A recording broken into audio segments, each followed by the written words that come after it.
Imagine raising someone all your life. Imagine every sleepless night when they had a fever. Every scraped knee you bandaged. Every tear you wiped away. Every dollar you stretched to make sure they had what they needed.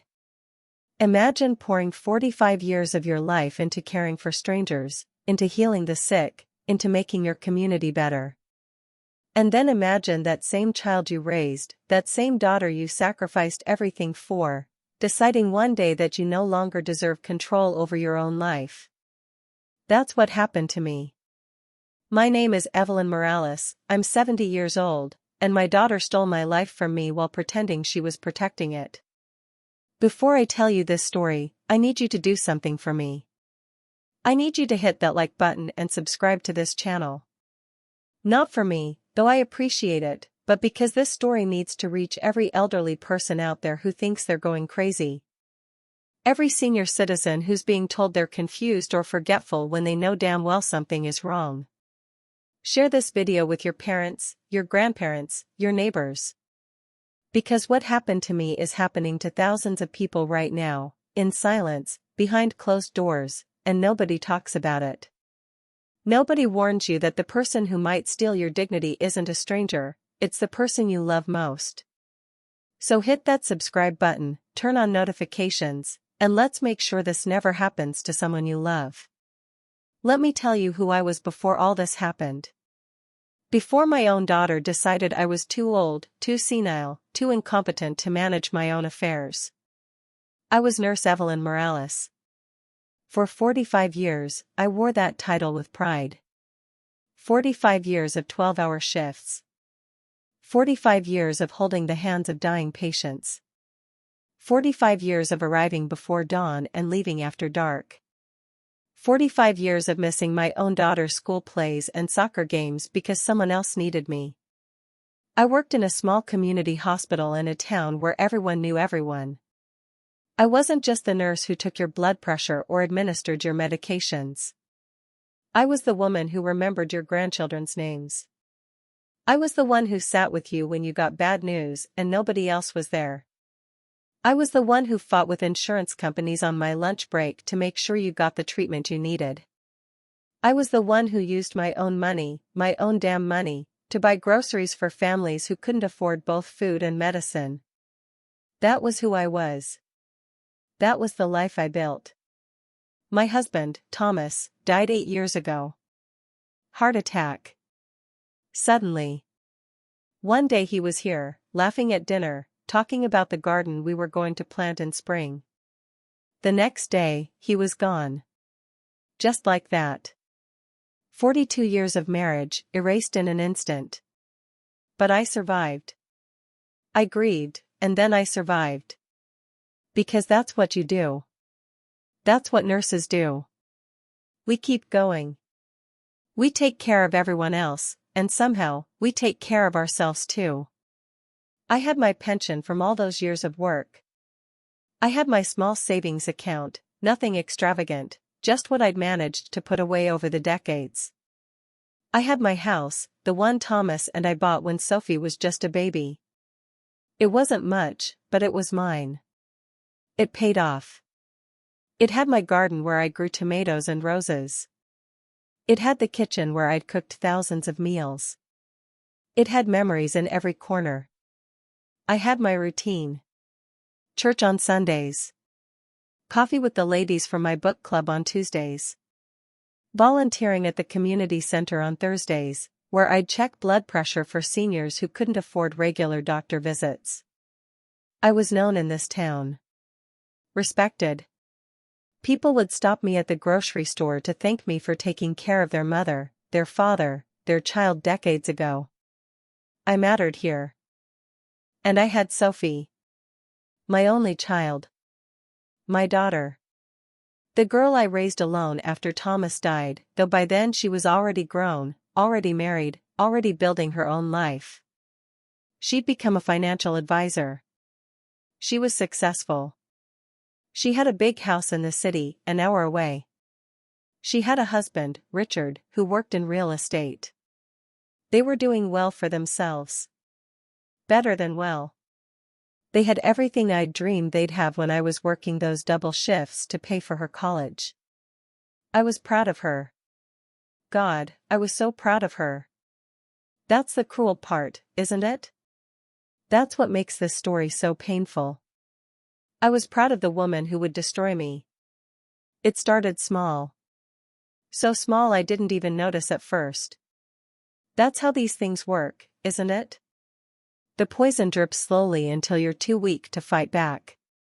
Sophie started calling more often. At first, I thought it was sweet. After years of being too busy, too caught up in her career and her marriage, suddenly she was checking in. "How are you, Mom?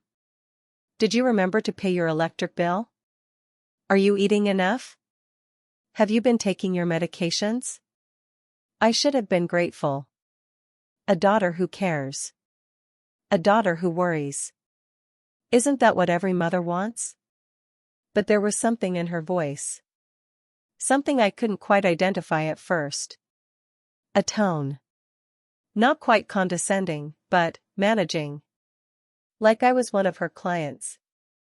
Like I was a problem that needed solving. She started visiting more too. Every weekend, she'd drive that hour from the city. She'd walk through my house with these concerned eyes, picking up mail, looking at my calendar, checking the dates on food in my refrigerator. "Mom, this milk expired 3 days ago." "Mom, you haven't opened this bill yet." "Mom, there's dust on the ceiling fan."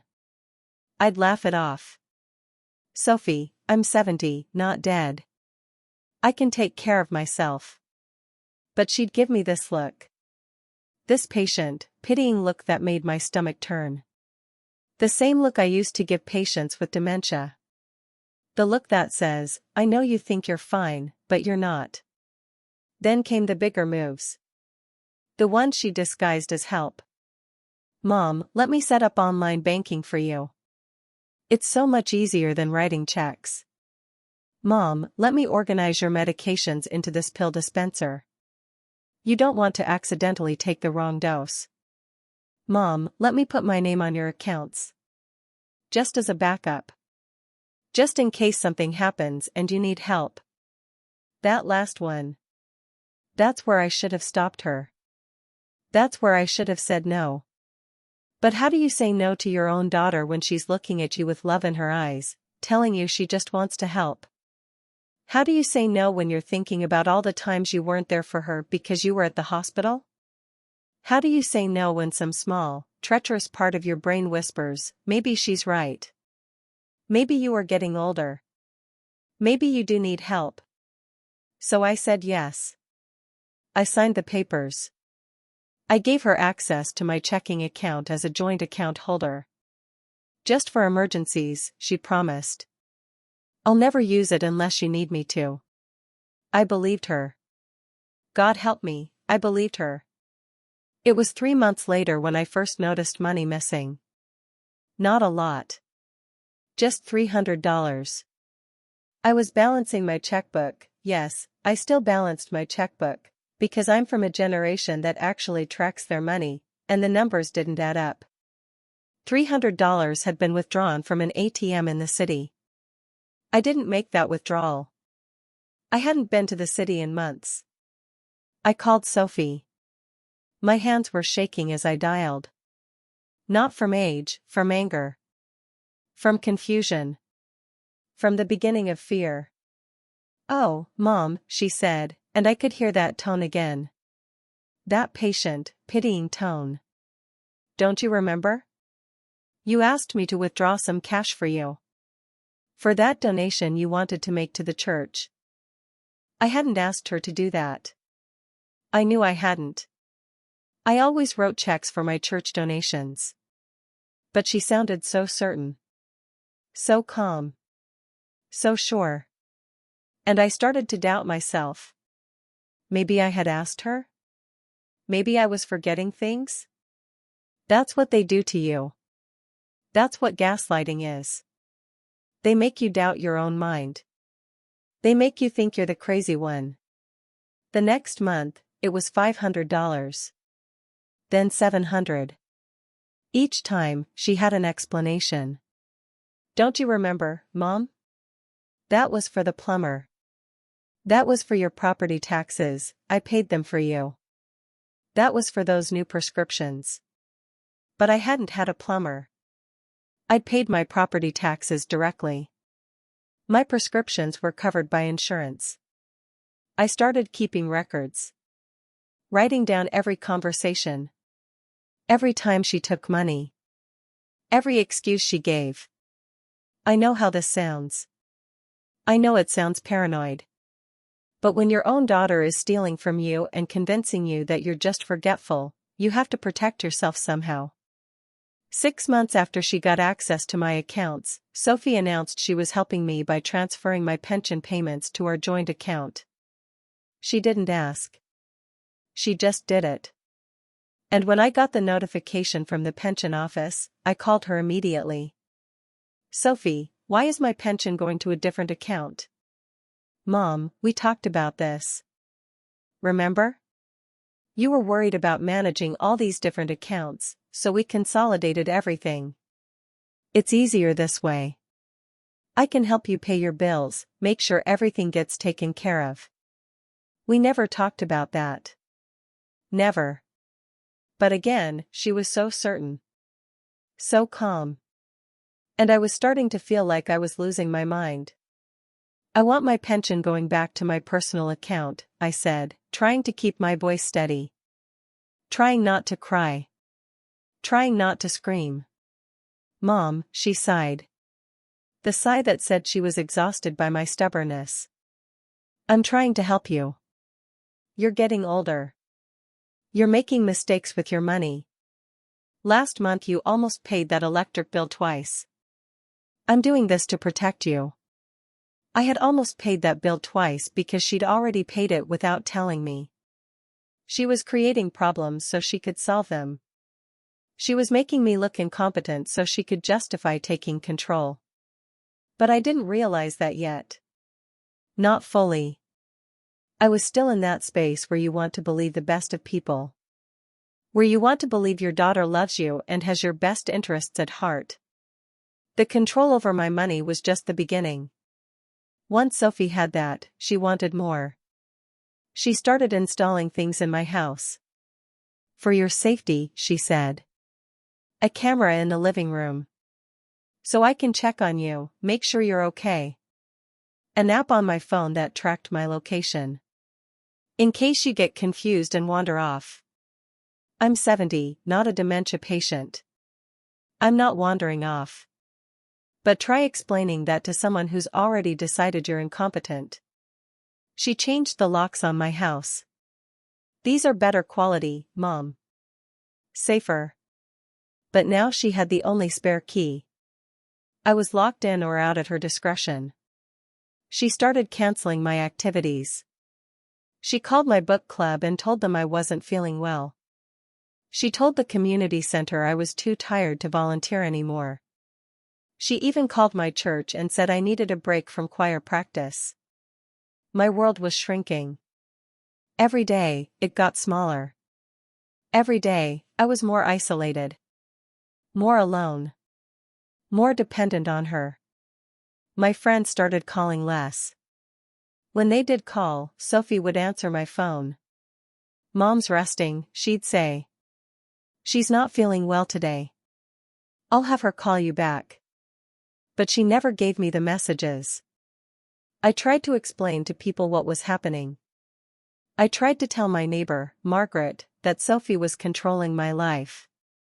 But Margaret just smiled sympathetically. Oh honey, you're so lucky to have a daughter who cares so much. My kids never call. That's the thing about this kind of abuse. From the outside, it looks like love. It looks like a devoted daughter taking care of her aging mother. Nobody sees the cage being built. Nobody hears the lock clicking shut. It was 9 months into this nightmare when I discovered the truth about the money. I was cleaning out a drawer in my kitchen, one of the few things Sophie hadn't reorganized yet, and I found old bank statements I'd hidden there. Statements from before she took over. I compared them to the statements I could still access online, barely, because she'd changed most of my passwords for security, and I started adding up the numbers. $18,000.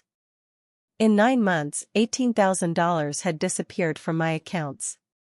Withdrawn, transferred, spent on God knows what. My pension, my savings, the money I'd earned by sacrificing my body and my time for 45 years, was being drained away like water through a sieve. I confronted her. I drove to her house. Yes, I can still drive, despite what she told everyone, and I showed up at her door with those statements in my shaking hands. Sophie, where is my money? She didn't even have the decency to look guilty. She looked annoyed. Inconvenienced. Like I was being difficult. Mom, that money went to your expenses. Your bills. Your medications. The maintenance on your house. $18,000? In 9 months? My mortgage is paid off. My bills are maybe $1,000 a month. Where did the rest go? She crossed her arms. Her husband, Richard, appeared behind her, his face hard. Evelyn, he said. He called me Evelyn, not Mom, never Mom. Sophie has been working hard to manage your affairs. Maybe you should be grateful instead of accusatory. Grateful? For having my money stolen? It's not stolen if you gave her access, Richard said coldly. Legally, that's a joint account. She has every right to that money. That's when I realized. This wasn't just Sophie. This was both of them. This was planned. This was deliberate. They'd been systematically draining my accounts, and they thought they'd gotten away with it. I want my money back, I said, my voice breaking. I want you off my accounts. I want my life back. Sophie's face changed then. The mask of concern fell away, and what was underneath was cold. So cold. Mom, if you keep being difficult about this, we're going to have a conversation about whether you're mentally competent to manage your own affairs. We've been documenting your confusion, your memory problems. We have evidence. Evidence they'd manufactured. Problems they'd created. They were threatening to have me declared incompetent so they could take complete control. I left. I drove home with tears streaming down my face, my hands gripping the steering wheel so hard they hurt. I had never felt so betrayed. So violated. So completely, utterly alone. The worst moment came 2 weeks later.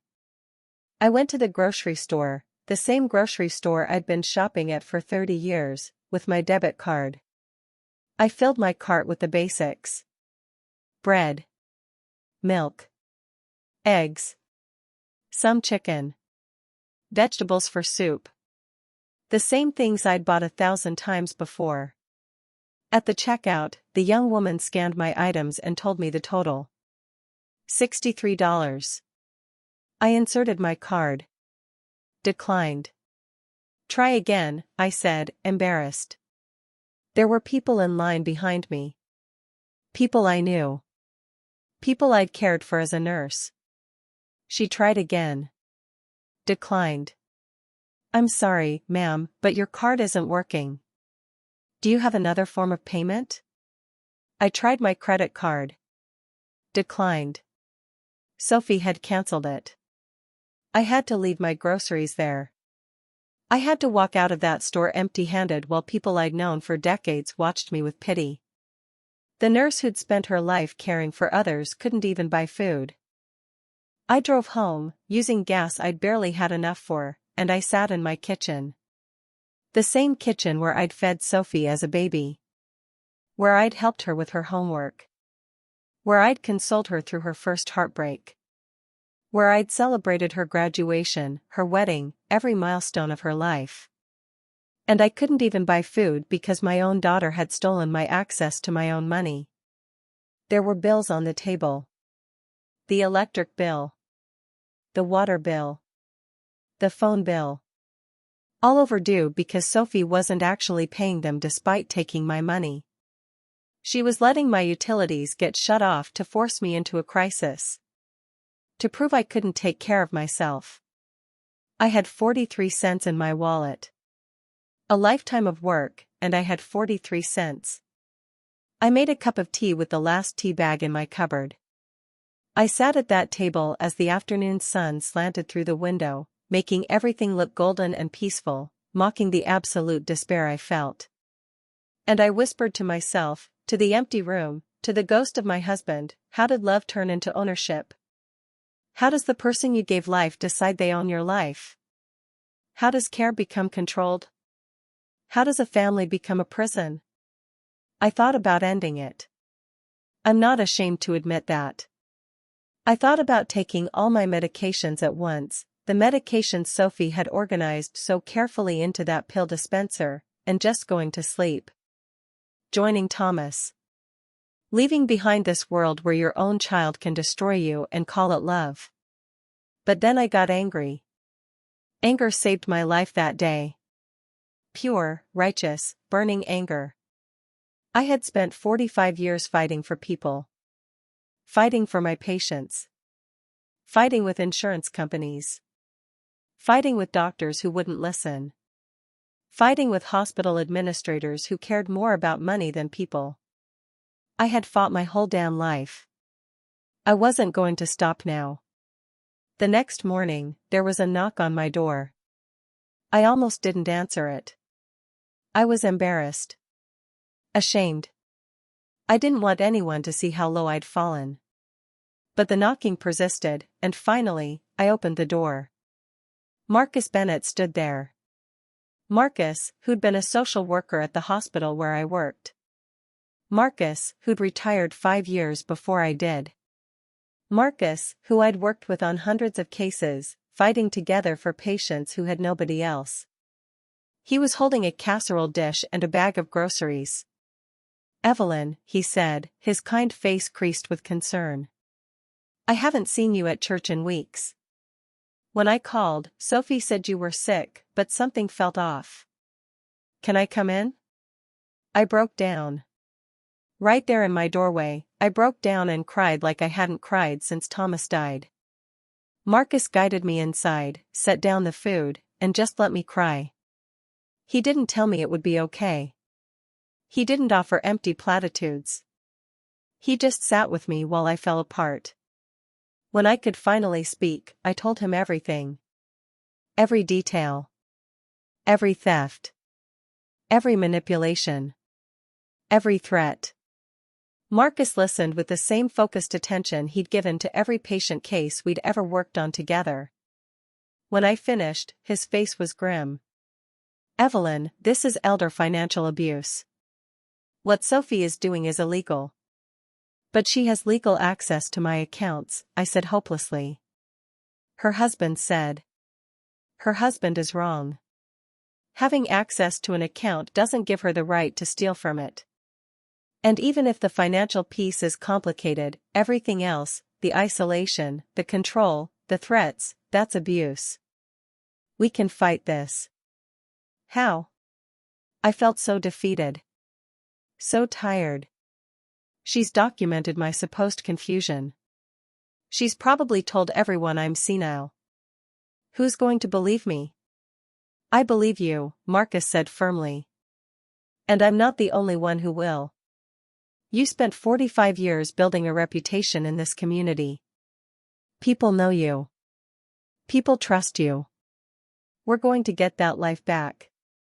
For the first time in months, I felt something other than despair. I felt hope. Marcus didn't waste time. He helped me get to the pension office the next day. We sat down with an administrator named Carol, a woman probably in her 50s who listened carefully as I explained what had happened. "My daughter changed where my pension deposits were going without my explicit written authorization," I said.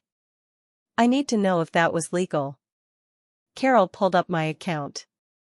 Her face grew serious as she scrolled through the records. "Mrs. Morales, do you recognize this signature?" She turned the screen toward me. There was an authorization form for changing pension deposit accounts. It was dated 6 months ago. It had my name on it. But that wasn't my signature. That's not my signature, I said, my heart pounding. I never signed that. Are you sure? Carol asked gently. Sometimes when we sign things quickly. I'm a nurse, I interrupted. I signed medication orders and patient charts for 45 years. I know what my signature looks like. That's not it. Someone forged my signature. Marcus leaned forward. Can you pull transaction logs for this account? Any other changes or authorizations? Carol's fingers flew over the keyboard. There are several authorization forms here. Changes to contact information. Addition of a joint account holder. Permission for third-party account management. All of them have your signature, Mrs. Morales. None of them are my real signature, I said, my voice shaking with rage. My daughter forged all of them. Carol printed out copies of everything. Mrs. Morales, if what you're saying is true, this is fraud. You need to file a police report. Will the police even care? I asked bitterly. Will they believe that a successful financial advisor would steal from her own mother? They will when they see this documentation, Marcus said, gathering up the papers. And they'll care even more when we show them the bank records of where your money actually went. We went to the bank next. It took 3 hours and 2 managers, but eventually, we got complete records of every transaction on my accounts for the past 9 months. Every withdrawal. Every transfer. Every charge. $18,000. But it wasn't just the amount, it was where it went. Shopping sprees at high-end stores. Payments on Sophie and Richard's mortgage. Their car payment. A vacation to Hawaii. They'd used my life savings to fund their lifestyle while telling everyone they were taking care of me. This is enough, Marcus said grimly. This is more than enough. But Marcus knew, and I knew, that documentation alone wasn't enough. Sophie had been telling everyone for months that I was confused, forgetful, incompetent. We needed to counter that narrative. Marcus helped me make a list of everyone Sophie had contacted on my behalf. My book club. My church. The community center. My neighbors. We went to each of them, and I told them the truth. Some believed me immediately. Margaret, my neighbor, cried and apologized for not seeing it sooner. I thought she was just being a good daughter, she said. I didn't realize she was trapping you. Others were skeptical. But Sophie seemed so concerned, they said. She said you were having memory problems. Ask me anything, I challenged them. Test my memory. Ask me about medications. Ask me about my patients from 20 years ago. Ask me anything, and you'll see there's nothing wrong with my mind except the stress of being abused by my own child. One by one, they came around. One by one, they realized they'd been fooled. The pastor at my church was particularly helpful. Sophie called me 3 months ago, he said. She said you were having episodes of confusion and paranoia. She asked me not to worry you if you showed up to church. She said you might say strange things and that we should just smile and nod and call her if you seemed really upset. And you believed her? I asked, hurt. I'm ashamed to say I did, he admitted. But Evelyn, I've known you for 30 years. I should have known better. I should have talked to you directly instead of taking her word for it. Marcus suggested we contact a journalist. There's a woman at the local paper who does investigative pieces on elder abuse. If we can get your story out there, it helps in 2 ways. It applies public pressure, and it lets other people in similar situations know they're not alone. I was terrified of going public. Terrified of the shame. The embarrassment. What would people think of me? What would they think of Sophie? But Marcus said something that changed my mind. Evelyn, shame is a weapon abusers use. They count on you being too embarrassed to tell anyone. Every person who stays silent because of shame is another victim who goes unhelped. You can break that cycle. So I did it. I sat down with that journalist, a woman named Amanda Chen, and I told her everything. She recorded it. She took notes. She verified my story with the documentation Marcus and I had gathered. This is going to help so many people, Amanda said when we finished. You're incredibly brave. I didn't feel brave. I felt exhausted and angry and heartbroken. But maybe that's what bravery is, doing the right thing even when you feel like you're falling apart. With Marcus's help, I went to a lawyer. A real one, not someone Sophie could manipulate. A woman named Jennifer Torres who specialized in elder law and family financial abuse. Jennifer looked at my documentation with sharp eyes. This is a solid case, she said. Forgery, fraud, financial exploitation. And the psychological abuse, the isolation, the gaslighting, the threats, that's all documented too. But she's my daughter, I said, and even then, even after everything, part of me wanted to protect her. I wanted to believe there was some explanation. Somehow this could be a misunderstanding. Jennifer's expression softened. Mrs. Morales, I know this is painful. But your daughter is a criminal. She committed crimes against you. The fact that she's your daughter makes it worse, not better. It means she exploited a relationship built on trust and love. That's particularly cruel. We filed reports with the police. We filed for an immediate restraining order to keep Sophie away from me. We filed to have her removed from all my accounts and to freeze any further transactions. Sophie fought back. Of course she did. She hired her own lawyer. She filed a counterclaim saying I was mentally incompetent and needed a guardian, her. It became a legal battle. My daughter, the child I had raised, the person I loved most in the world, was trying to have me declared insane so she could legally steal everything I had. The court ordered mediation before a full hearing. Both sides, sitting down with a legal mediator to try to resolve this without a trial. I didn't want to see her. God, I didn't want to see her. But Jennifer said it was necessary. She needs to face what she did, Jennifer said. And you need to face her without fear. The mediation was held in a sterile conference room downtown. I sat on one side of a long table with Marcus and Jennifer.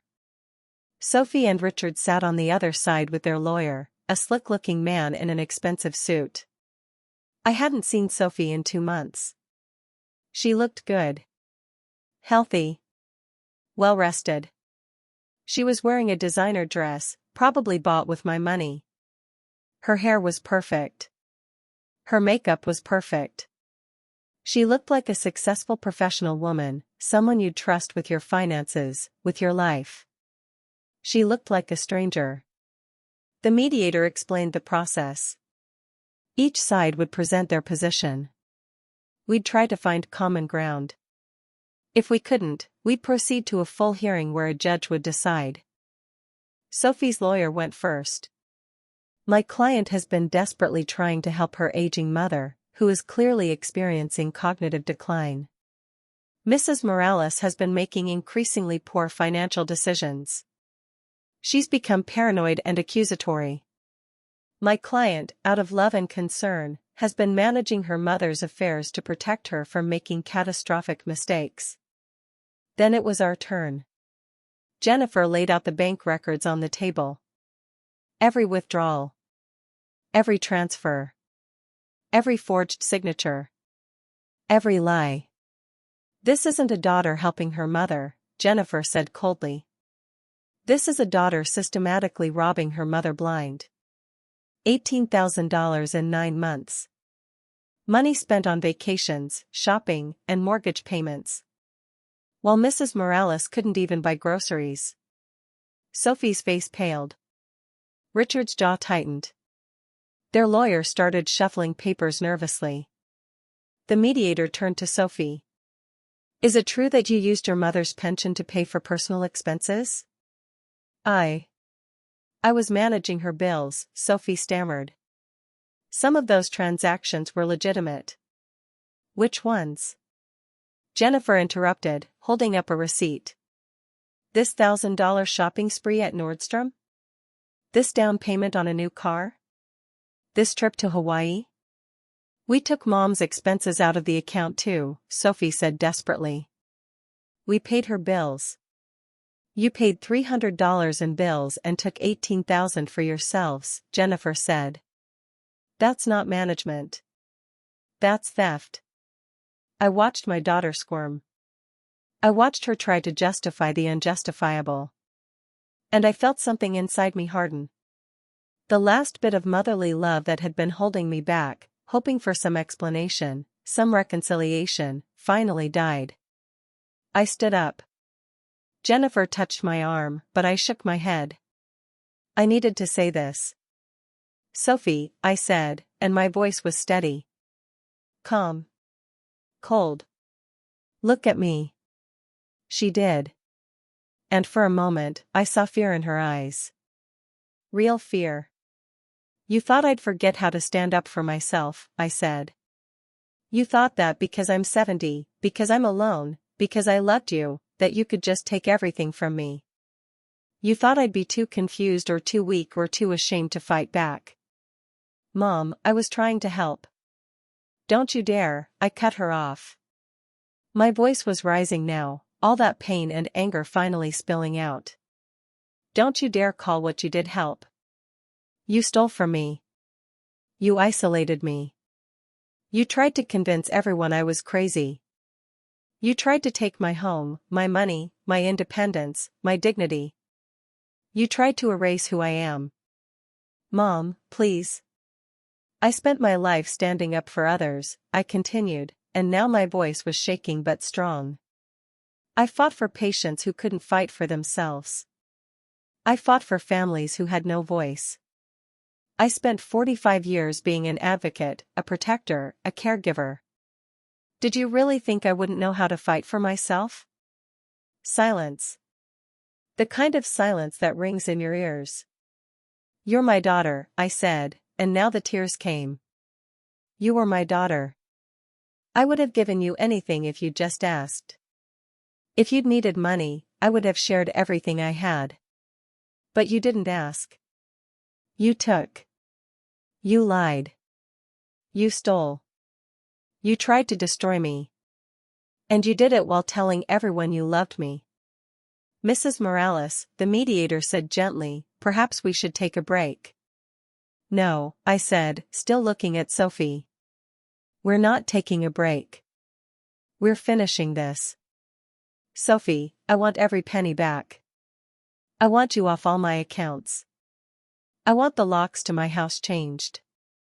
I want the cameras removed. I want my phone, my passwords, my life back. And then I never want to see you again. Sophie was crying now. Real tears or fake ones, I couldn't tell anymore. Mom, you can't mean that. I'm your daughter. I'm all you have.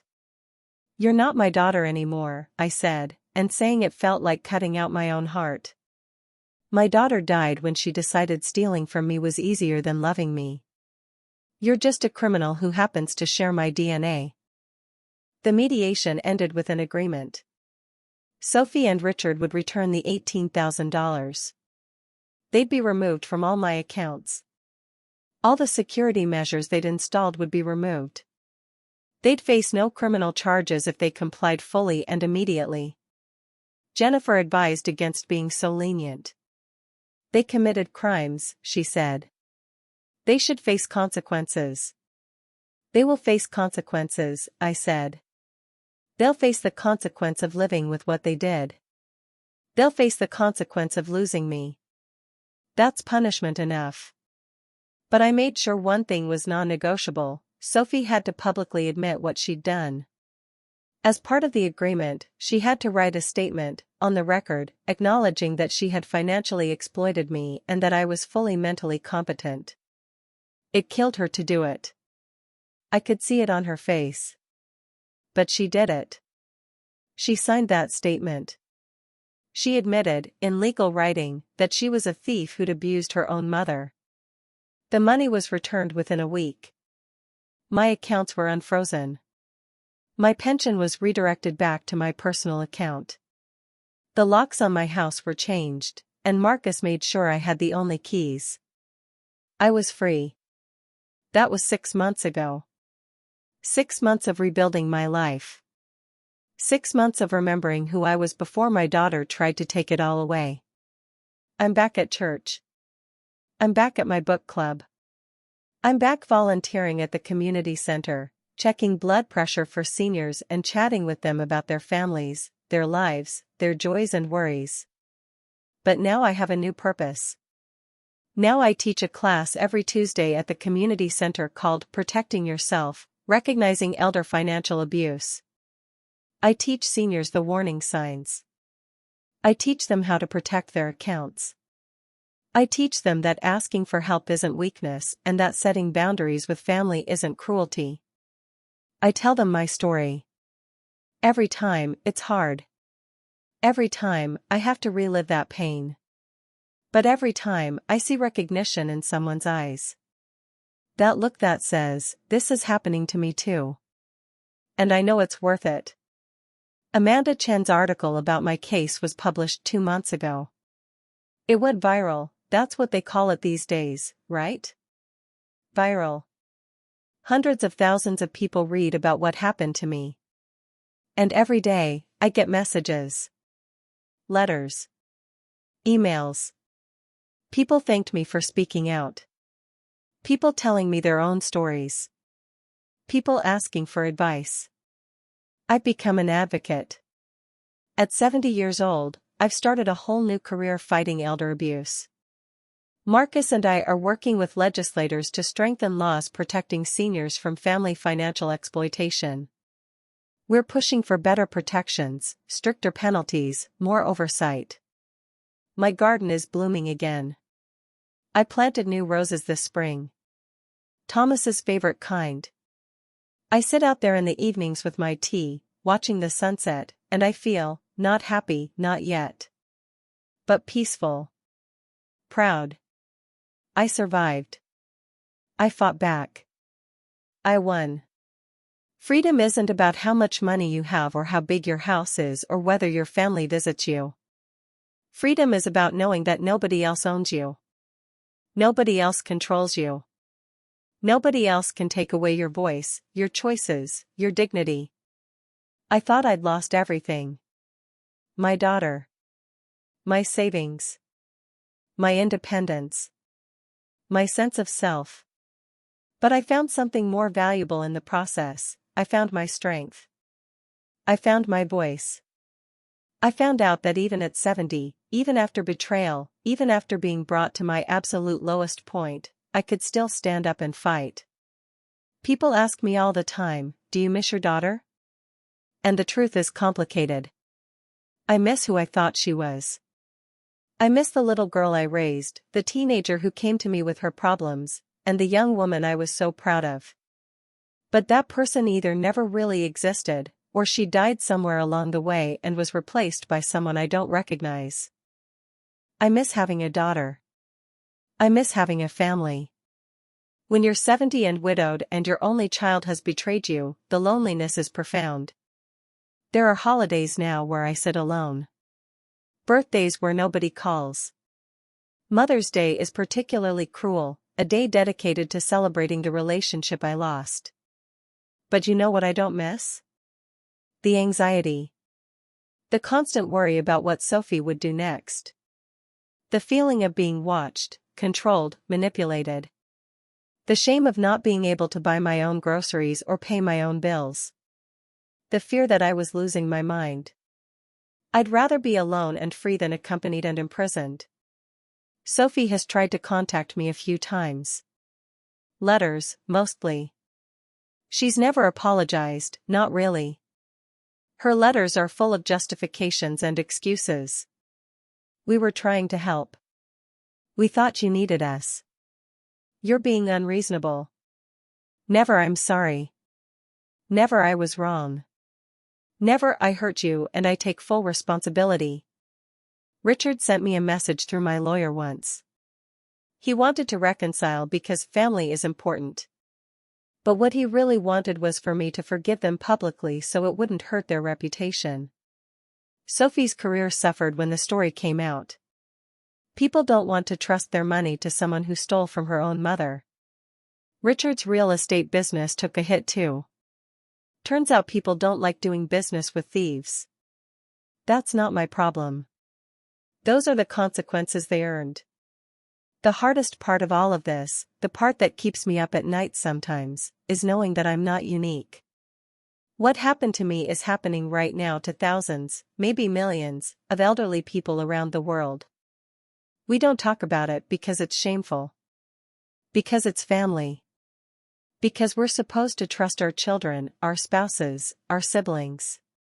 Because admitting that your loved ones are abusing you feels like admitting you failed somehow, failed as a parent, failed as a person, failed at the most basic human relationship. But the failure isn't ours. The failure belongs to the people who exploit trust. The people who see vulnerability as opportunity. The people who convince themselves that what they're doing is justified because their elderly parent doesn't need all that money anyway or won't remember or would want us to have it. I've heard every justification imaginable in the past 6 months. People who contact me to defend their own financial exploitation of elderly relatives. My dad has dementia, he doesn't know what he's spending his money on anyway. My mom is just going to leave it to me eventually, why not use it now? They're going to die soon, they don't need savings. It makes me sick. The casual cruelty of it. The way they've convinced themselves that theft is love and control is care. One woman wrote to me defending her decision to take her mother's Social Security checks. She lives with me, this woman wrote. She eats my food and uses my utilities. She should pay her way. Fine. Charge rent. Charge for utilities. But taking someone's entire income, isolating them from friends, controlling every aspect of their life? That's not collecting rent. That's abuse. A man contacted me angry about my story. He said I was demonizing adult children who are just trying to help. He said his mother forgets things and makes bad decisions and he had to take control of her finances. I asked him if his mother had been formally diagnosed with dementia or cognitive impairment. He said no, but you can tell she's declining. I asked him if he'd consulted with her doctor about his concerns. He said it wasn't necessary. I asked him if his mother had agreed to give him control. He said she eventually agreed after he explained it to her. That's coercion. That's not helping. That's taking advantage of someone's trust and using their natural aging process as an excuse to steal from them. Let me tell you what to watch for. Whether you're elderly yourself or you have aging parents or grandparents, these are the red flags that someone is being financially exploited. Sudden changes in bank accounts or financial documents. Someone new on the accounts. Money moving to unfamiliar places. Family members who isolate the elderly person from friends, other family, or support systems. Who answers their phone? Who speaks for them? Who doesn't let them have private conversations? The elderly person suddenly can't access their own money. Cards declining. Checks bouncing. Confusion about where their money went. Bills going unpaid despite the elderly person having sufficient income. Utilities are getting shut off. Eviction notices. All while someone else is managing their finances. Sudden changes to wills, power of attorney documents, or beneficiaries. Especially if the elderly person seems confused about these changes or doesn't remember making them. Family members showing sudden expensive purchases, new cars, vacations, home renovations, that don't match their income level. The elderly person seems anxious, depressed, or fearful around certain family members. Reluctance to speak freely. Looking to someone else before answering questions. gaslighting behavior. Family members telling others that the elderly person is confused or forgetful or paranoid, especially if the elderly person seems perfectly lucid and competent. Forgery. Someone signing documents on behalf of the elderly person without proper legal authorization. Pressure to sell assets. Pushing to sell the family home, cash out investments, or liquidate savings for your own good. If you see these signs, whether in your own life or in the life of someone you love, act immediately. Don't wait. Don't hope it will get better. Don't make excuses for the abuser. Act. Here's what I wish I'd known when this first started happening to me. Here's what I'd tell my younger self, or anyone else facing this nightmare. First, document everything. Every conversation. Every transaction. Every concern. Write it down with dates and details. Save emails. Save text messages. Record phone calls if it's legal in your state. Create a paper trail that can't be erased or dismissed. Second, tell someone outside the family. A friend. A neighbor. A doctor. A lawyer. Someone who isn't involved and who can provide objective perspective. Don't isolate yourself. Abusers count on isolation. Third, check your accounts regularly. Get paper statements. Review every transaction. Know where your money is going. If something doesn't make sense, investigate immediately. Fourth, protect your important documents. Social security cards. Birth certificates. Property deeds. Account information. Keep them somewhere safe where only you have access. Fifth, know your rights. You have the right to manage your own finances. You have the right to make your own decisions. You have the right to say no to family members. Being elderly doesn't mean you lose your autonomy. Sixth, get legal help immediately if you suspect abuse. Don't try to handle it yourself. Don't let family members convince you that involving authorities would be embarrassing or unnecessary. If crimes are being committed, they need to be reported. Seventh, don't let shame silence you. This is not your fault. You didn't do anything wrong by trusting your family. The shame belongs to the abuser, not the victim. Eighth, build a support network. Friends. Community groups. Church groups.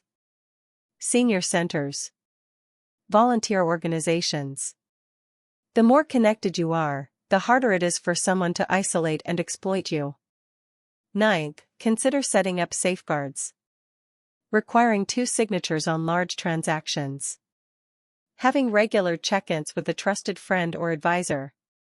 Setting up alerts for account activity. Making it harder for someone to steal without being noticed. 10th, trust your instincts. If something feels wrong, it probably is wrong. Don't let anyone convince you that your concerns are confusion or paranoia. You know your own mind. You know when something doesn't add up. But individual action isn't enough. We need systemic change. The system failed me, and it fails thousands of people like me every single day. Banks need better protections. When I went to my bank, they told me that because Sophie was a joint account holder, there was nothing they could do about the withdrawals. That's absurd. Banks should have protocols for identifying and reporting suspicious activity on elderly accounts. They should require additional verification for major changes to accounts held by seniors. The legal system needs reform. It should not be this easy to forge documents and steal from elderly relatives. There should be automatic investigations when large sums of money are transferred out of elderly accounts. Power of attorney laws need to be strengthened with better oversight and accountability. Medical professionals need training. Doctors see elderly patients regularly. They need to be educated about the signs of financial abuse and trained to ask screening questions. They're mandatory reporters for physical abuse, they should be for financial abuse too. Social services need funding. Adult protective services are overwhelmed and understaffed. They can't investigate every case. They can't follow up adequately. We need more resources dedicated to protecting vulnerable elderly citizens. The financial industry needs accountability. Financial advisors, like my daughter, have a legal and ethical duty to act in their clients' best interests. When they exploit relatives, they should face not just criminal charges but professional consequences, loss of licenses, public censure, being barred from the industry. And society needs to change how we view aging. We treat elderly people like children. We assume that getting older means losing competence. We talk down to seniors. We make decisions for them. We don't listen to them. That cultural disrespect creates an environment where abuse can flourish. I'm 70 years old. I have arthritis in my hands and my knees aren't what they used to be. I need reading glasses and I can't hear as well as I once could. But my mind is sharp. My judgment is sound. My ability to make my own decisions is intact. Age is not incompetence. I want to be honest about something that nobody talks about, the grief of losing a child to their own choices. Sophie isn't dead, but she's gone from my life completely. And I mourn her. I mourn the relationship we had, even though I now understand much of it was probably manipulative on her end. I mourn the future we won't have, no reconciliation, no forgiveness, no rebuilding. I mourn the grandmother I'll never be if she has children. I mourn every holiday, every birthday, every moment that should include family but doesn't. There's a special kind of pain in being betrayed by your child. It's not like being betrayed by a spouse or a friend. Those relationships, as important as they are, don't have the same biological, primal bond. I grew Sophie inside my body. I fed her from my breast. I was her first face, her first voice, her first love. The connection between mother and child is supposed to be sacred.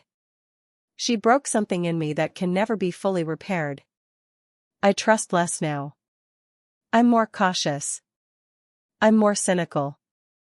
When I meet new people and they talk about their wonderful children, I smile and nod, but inside I'm thinking, I thought my daughter was wonderful too. I have nightmares sometimes.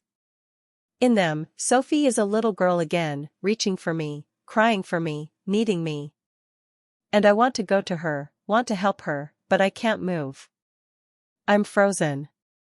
Or sometimes in the dreams, I reach for her and she transforms into something monstrous, something that wants to consume me. I wake up from those dreams feeling guilty. Feeling like somehow I failed her. Like if I'd been a better mother, a different mother, this wouldn't have happened. I know logically that's not true. I know I did my best. I know her choices are her own. But the guilt lingers anyway. My therapist, yes, I see a therapist now, something I probably should have done years ago, tells me that this guilt is common among abuse victims. We blame ourselves. We search for what we could have done differently. We agonize over whether we deserved it somehow. But I didn't deserve this. Nobody deserves this. And the only person responsible for Sophie's choices is Sophie. There have been unexpected positives though. Strange to say that about such a traumatic experience, but it's true. I've discovered a strength I didn't know I had. I survived my worst nightmare. I fought back against someone I loved. I rebuilt my life from nothing. If I can do that at 70, what else can I do? What else am I capable of? I found purpose. Teaching others about elder abuse, advocating for better protections, sharing my story, it matters. It makes a difference. Every person who comes up to me after one of my classes to say, "Thank you, I'm going to check my mother's accounts," or "This is happening to me and now I know I'm not crazy," that's the purpose. That's the meaning. I've made new connections. Marcus has become one of my dearest friends. We have coffee every week and work on advocacy projects together. The people in my support group for elder abuse survivors have become like family. We understand each other in ways that people who haven't been through this can't. I've learned to set boundaries. For years, I was the nurse, the caregiver, the person who always said yes. I gave and gave and gave until I had nothing left. Now I practice saying no. I practice putting my own needs first sometimes. It's not selfish, it's survival. I've reconnected with parts of myself I'd lost. I started painting again, something I used to love but gave up when Sophie was born because there was no time. I joined a hiking group for seniors and every Saturday we explore a new trail. I'm learning Italian on one of those language apps because Thomas and I always wanted to visit Italy and never made it, and maybe I'll go alone now. I'm discovering that life at 70 isn't over. It's different, yes. My body doesn't move the way it used to. I have limitations. But I also have freedom. Time. Perspective. The urgency of my younger years has been replaced by an appreciation for small moments. A good cup of coffee. A beautiful sunset. A conversation with a friend. A flower blooming in my garden. Sophie tried to take everything from me, but she failed. She took my money, but I got it back. She took my independence, but I reclaimed it. She tried to take my dignity, my sense of self, my will to fight, and those she never even touched. Those were always mine and always will be. If you're listening to this and you're going through something similar, if your child, your spouse, your sibling, your caregiver is controlling your life and your money, please know that you are not alone. You are not crazy. You are not confused. You are not the problem. What's happening to you has a name. It's called elder financial abuse, and it's a crime. You don't deserve it. You didn't cause it. And you can fight it. I know how hard it is. I know how shameful it feels. I know how terrifying it is to stand up to someone you love. I know the voice in your head that says, maybe they're right. Maybe I am too old. Maybe I do need help. Maybe I should just let them take control. That voice is lying to you. That voice was put there by your abuser to keep you compliant and quiet. You have rights. You have agency. You have worth. Your life experience, your judgment, your autonomy, they matter. You matter. Please, reach out for help. Call a domestic violence hotline, yes, they handle elder abuse too. Call Adult Protective Services. Call a lawyer. Call a friend. Call someone, anyone, who can help you break free. And know that even if your family has abandoned you or betrayed you, you are not alone in this world. There are people who care. There are resources available. There are those of us who have survived this and come out the other side, and we're here to tell you it's possible. It won't be easy. Recovery is hard. Standing up to abusers is terrifying. Rebuilding your life takes time and effort. But it's worth it. Freedom is worth it. Dignity is worth it. You are worth it. And if you're listening to this and you recognize yourself in Sophie's behavior, if you're currently managing an elderly relative's finances and you've been helping yourself to their money, or controlling their life for their own good, or isolating them from support systems, stop. Just stop. I know you've convinced yourself that what you're doing is justified. Maybe you tell yourself they don't need all that money. Maybe you tell yourself they're going to leave it to you anyway. Maybe you tell yourself you're providing care and you deserve compensation. Maybe you tell yourself they're not competent anymore so it doesn't really matter. But it does matter. It matters to them. It matters to their sense of self, their dignity, their autonomy. And it's going to matter to you eventually when the legal consequences catch up with you, when you lose relationships with other family members who see what you're doing, when you have to live with the knowledge of what you did to someone who trusted you. There are legal ways to manage elderly relatives' finances if they truly need help. power of attorney, conservatorship, joint accounts with proper documentation and transparency, care agreements. Talk to an elder law attorney. Do it right. And if you're doing it for the money? If you're stealing from your elderly relatives to fund your lifestyle? Get help. Therapy. Financial counseling. Whatever you need to address, whatever is broken in you that makes this seem acceptable. Because I promise you, the money isn't worth it.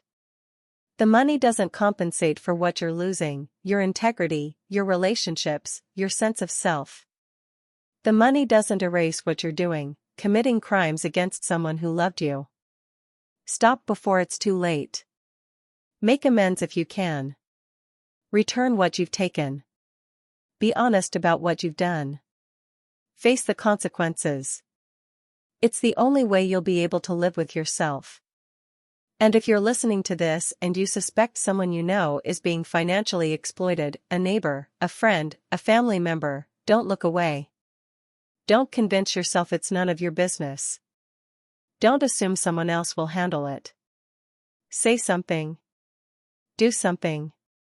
Check in with the elderly person privately. Ask if they need help. Offer to connect them with resources. Report your concerns to Adult Protective Services if necessary. Yes, it's awkward. Yes, you might be wrong. Yes, you might face pushback from the family. But what if you're right? What if your intervention saves someone from losing everything? What if your call for help prevents an elderly person from spending their final years in poverty and despair? We all have a responsibility to protect the vulnerable in our communities. We can't just assume everything is fine behind closed doors. We can't just trust that families always act in their elderly members' best interests. Be the person who speaks up. Be the person who checks in. Be the person who offers help. Be the Marcus in someone else's story. I stayed silent for too long. I was embarrassed. I was ashamed. I didn't want people to know that my daughter was stealing from me. I didn't want to admit that I'd lost control of my own life. I didn't want to believe it was really happening. And every day I stayed silent, Sophie got bolder. Every day I stayed silent, more money disappeared. Every day I stayed silent, the cage got smaller and tighter around me. Silence protects abusers. Silence enables theft. Silence allows exploitation to continue and escalate. When I finally spoke up, when I finally told Marcus and the authorities and the press what was happening, that's when things changed. That's when I got my power back. That's when the abuse stopped. Your voice matters. Your story matters. The truth matters. If this is happening to you, tell someone. Tell everyone. Shout it from the rooftops if you have to. Don't let shame or fear or misplaced family loyalty keep you trapped. And for everyone else, listen. When elderly people tell you something is wrong, believe them. Don't dismiss their concerns as confusion. Don't assume their adult children know best. Don't look the other way. I don't know what the future holds. I'm 70 years old. Realistically, I have maybe 10, 15, 20 years left if I'm lucky and healthy. That's not a lot of time. I choose to spend it fighting. Fighting for better protections for elderly people. Fighting against the systems and attitudes that enable abuse.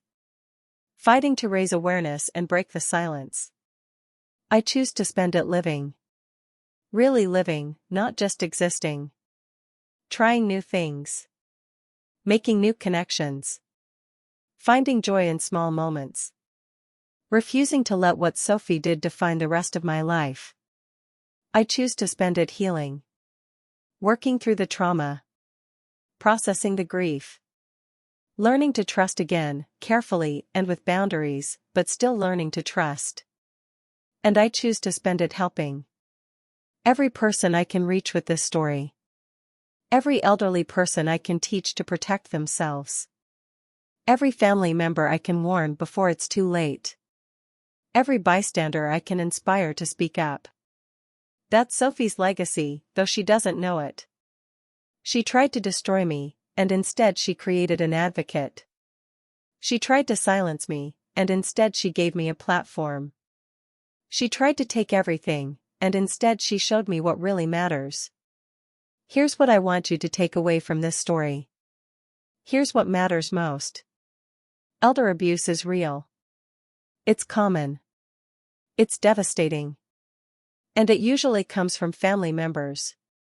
You are never too old to deserve respect, autonomy, and control over your own life. Financial abuse is a crime even when it's committed by family members.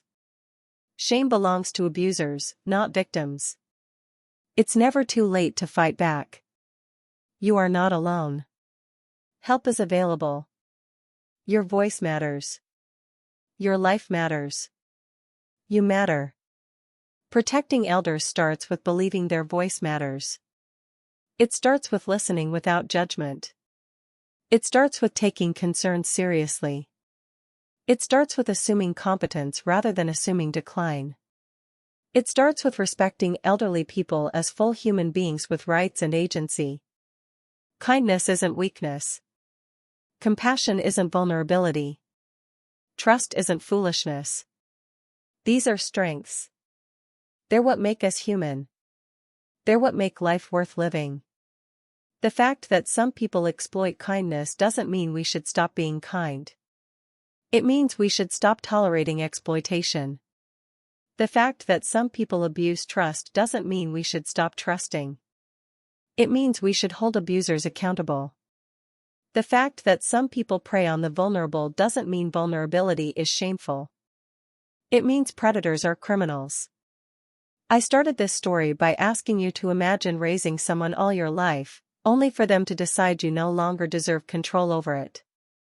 Now I'm asking you to imagine something different. Imagine a world where elderly people are respected and protected. Where families support independence rather than seizing control. Where financial abuse is quickly identified and harshly punished.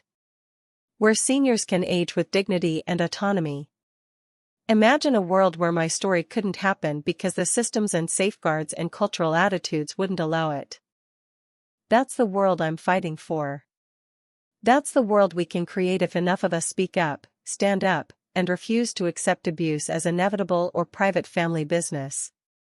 My daughter took a lot from me. 9 months of hell. $18,000. My sense of security. My trust. The family I thought I had. But she didn't take everything. She didn't take my voice. She didn't take my will. She didn't take my sense of justice. She didn't take my ability to fight. And she damn sure didn't take my future. I'm 70 years old. I've survived a lot: poverty as a child, the death of my husband, the betrayal of my only child. I've worked hard, loved deeply, and fought when I had to. I'm not done yet. Freedom isn't about how much you own. It's about knowing no one else owns you. And nobody owns me. So here's what I need from you. If this story resonated with you, if it made you angry or sad or determined to make a change, then act. Like this video. Subscribe to this channel. Share this story with everyone you know, your parents, your grandparents, your neighbors, your friends. Make sure every elderly person in your life knows the warning signs and knows they have options if this is happening to them. Leave a comment. Have you or someone you know faced something similar? Tell your story. Break the silence. Let other people know they're not alone. If you're being abused, reach out for help. I've put resources in the description below: hotlines, websites, legal services. Use them. You deserve better. If you know someone being abused, speak up. Don't wait. Don't assume someone else will handle it. Be the person who makes a difference. And if you're an abuser, stop. Get help. Make amends. Face consequences. It's the only way forward. This channel exists to share real-life lessons. Stories of injustice and triumph. Stories of people who fought back against impossible odds. Stories that inspire courage in those who need it most. This is my story. It's painful. It's raw. It's real. But it's also a story of survival. Of resistance. Of refusing to be broken. That's a lesson worth sharing. That's a message worth spreading. So please, help me spread it. Share this video. Start conversations. Break the silence. Protect the elderly people in your life. Because somewhere out there, right now, someone is sitting in their kitchen feeling exactly how I felt when my bank card was declined. Feeling alone. Feeling ashamed. Feeling helpless. Feeling like maybe they're crazy and everyone else is right. That person needs to hear this story. That person needs to know they're not alone. That person needs to know they can fight back. Be the person who makes sure they hear it. Thank you for listening. Thank you for caring. Thank you for being part of the solution. Like, subscribe, and let's make sure this never happens to someone you love. This is Evelyn Morales, reminding you that you're never too old to fight for your freedom. And I'll see you in the next video.